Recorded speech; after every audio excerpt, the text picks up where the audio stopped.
Welcome to Equal Ground Headlines. I am Samuel B. Williams, bringing you balanced coverage on our top stories of the day. If you appreciate journalism that explains, not inflames, hit like and subscribe to Equal Ground Headlines.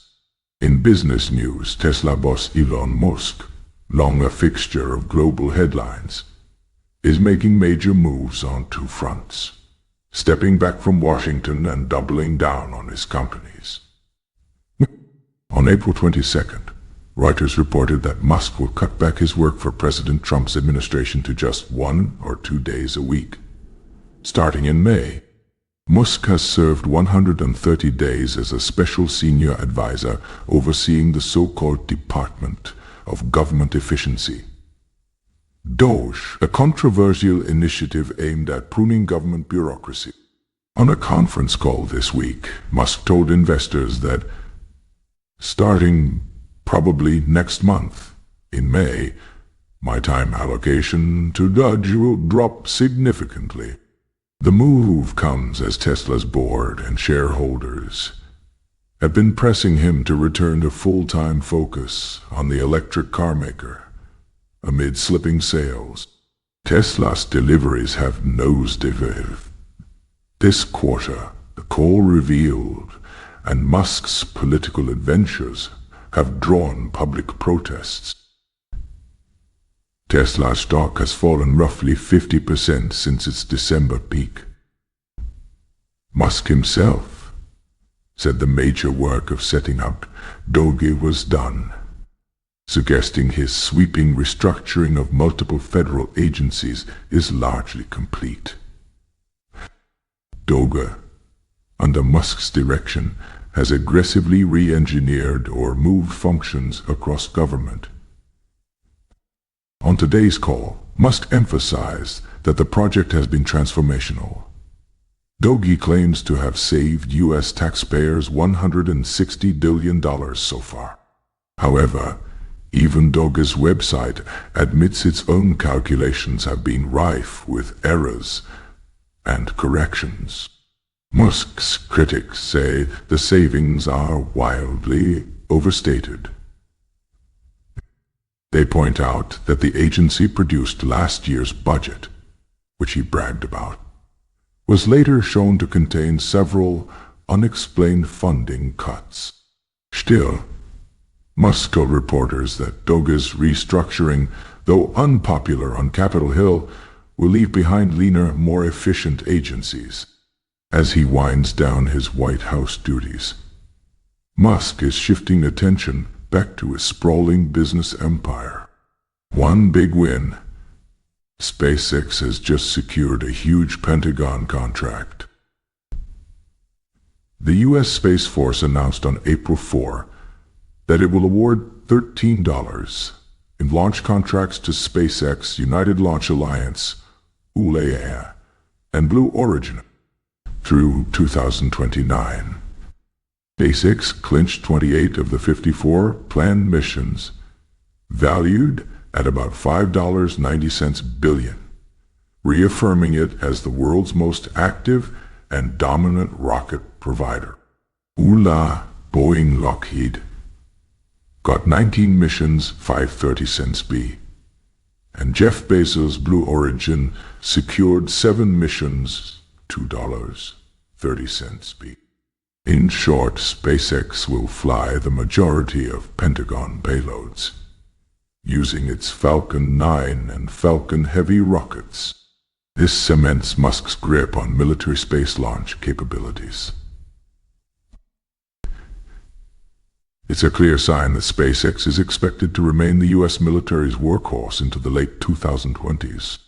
Meanwhile, on the tech finance side, Musk's new AI venture is grabbing headlines. Bloomberg and Reuters report that Musk's D Holdings, the company he formed by merging his artificial intelligence team with the social media company X, formerly Twitter, is in talks to raise roughly $20 billion of new investment. If successful, the funding round would value the combined AI and social media company at over $120 billion. Only last month, Musk's XA formally acquired X from his own holding company in a deal valuing the platform at about $33 billion. The aim is to leverage Musk's vision of integrating AI and social networks. Industry analysts say Musk's pitch to investors is that the synergies between X and his AI ambitions could be worth many times the $120 billion price tag. Political and public reactions. Musk's double play, dialing back his government role while bulking up his businesses, drew mixed response. Some on the right praised him for focusing on private enterprise. A Republican strategist commented, "Musk is returning to the free market to create jobs and innovation. That's where he belongs." Others on the left grumbled that Musk's unelected government branch achieved little but confusion, and that he should have spent more time fixing Tesla's quality issue. In Congress, Democrat Jack Reed complained that Musk's granted authority overstepped checks and balances, even though that authority is now ending.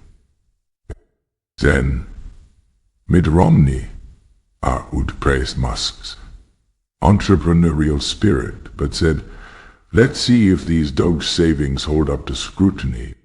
In market terms, Tesla investors were cautiously relieved by the news. The stock rallied modestly on word that Musk would refocus on the core business. Shares are still down sharply for the year, however. SpaceX contract win was celebrated by defense analysts who note it will lower launch costs for the military and penalize Boeing Lockheed. The proposed XA funding round sent shockwaves through tech circles, as Musk's combined AI-X platform could become a new major contender to Google and Meta.